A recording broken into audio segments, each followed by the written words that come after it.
क्या देश भर में मदरसों पर तालाबंदी का वक्त आ गया है? क्या मदरसों में दी जा रही शिक्षा देश के लिए एक बहुत बड़ा खतरा बन रही है? यह सवाल इसलिए उठा है क्योंकि पिछले 2 दिनों में जो 2 खबरें आई हैं उसने पूरे देश को सोचने पर मजबूर कर दिया। पहली खबर कश्मीर के शोपियां से आई है, जहां एक ही मदरसे से निकले 13 छात्र आतंकी संगठनों से जुड़े मिले।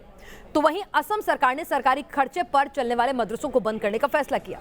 अब देवबंद के दारुल उलूम पर संगीन इल्जाम लगे हैं। देश में दीनी तालीम के बड़े सेंटर माने जाने वाले इस इदारे की सिलेबस में जिहाद का पाठ पढ़ाया जा रहा है।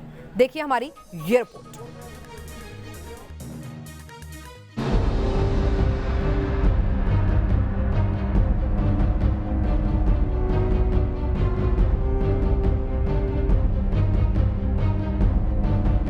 दारुल उलूम देवबंद हिंदुस्तान में इस्लामी तालीम का सबसे बड़ा केंद्र, वो मरकज जहां से दीनी तालीम लेकर निकले लोग सिर्फ हिंदुस्तान ही नहीं दुनिया के तमाम देशों के मदरसों में आलिम बनते हैं, मस्जिदों में मौलाना बनते हैं, शरीयत के हिसाब से इंसाफ देने वाले काजी बनते हैं। आज न्यूज नेशन आपको बताएगा कैसे दीनी तालीम के इस सबसे बड़े केंद्र में जो पढ़ाया जा रहा है वो सिर्फ देश में ही नहीं पूरी दुनिया में जिहाद को बढ़ावा दे रहा है, दुनिया भर के मुसलमानों में कट्टरपंथी सोच का जहर घोल रहा है।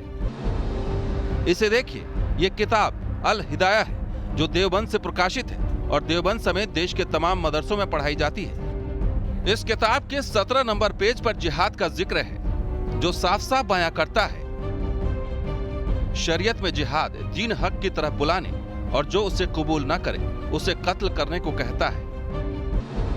जाहिर है अरब के सिवा जो शख्स जजिया देने पर भी राजी न हो उसे कत्ल करना।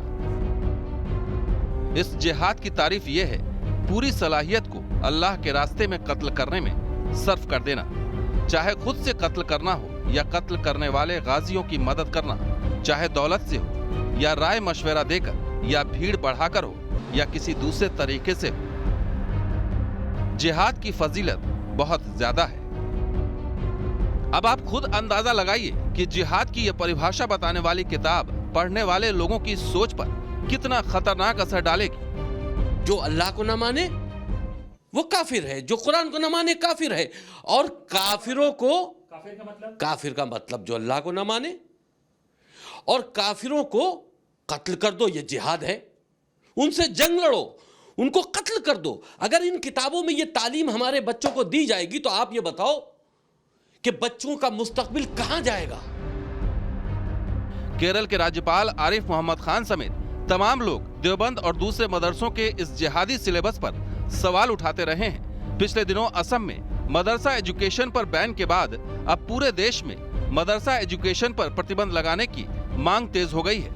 इस तरह की किताबों के जो राइटर्स हैं उनको तो बंद करना चाहिए, जेलों में डाल देना चाहिए, और मदरसों को तो पूरी तरह से बंद करके स्कूलों में कन्वर्ट करना चाहिए।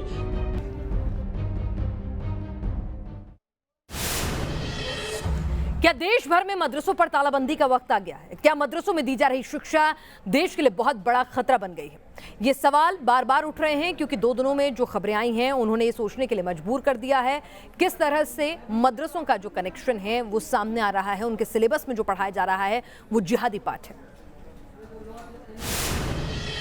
कि मैं सरकार से ये भी मांग करता हूं कि जो भी मदरसे हों या स्कूल हों, जो भी आतंकवादी गतिविधि में लिप्त हों, ऐसे इदारों की या ऐसे स्कूलों की निशानदही करके हम दावत देते हैं सरकार के नुमाइंदों को, वो आएँ और देखें और चेक करें, और जहां पर ये पाए जाते हैं ऐसे इदारों को फौरी तौर पर बंद कर देना चाहिए। हम मुल्क हिंदुस्तान के वासी हैं और मुल्क हिंदुस्तान से मोहब्बत करते हैं और ना आतंकवाद को पसंद करते हैं ना आतंकवादियों को पसंद करते हैं। इन मदरसों में कुरान, हदीस और अब कंप्यूटर साइंस और मैथ्स भी पढ़ाई जा रही है। कहीं पर कोई भी ऐसा मवाद नहीं है जो कि दो कम्युनिटीज़ के दरमियान कोई नफ़रत फैलाता हो, बल्कि इन मदरसों ने ही मुल्क की आज़ादी में सबसे ज़्यादा कुर्बानियाँ दी हैं। और किसी किताब के बारे में कहना कि उसमें फ़लाँ चीज़ आपत्तिजनक है या फ़लाँ चीज़ कंट्रोवर्शियल है, एक शख्स के नज़रिए से, एक शख्स के व्यू से जो चीज़ आपत्तिजनक हुआ करती है वो दूसरे के लिए नहीं हुआ करती।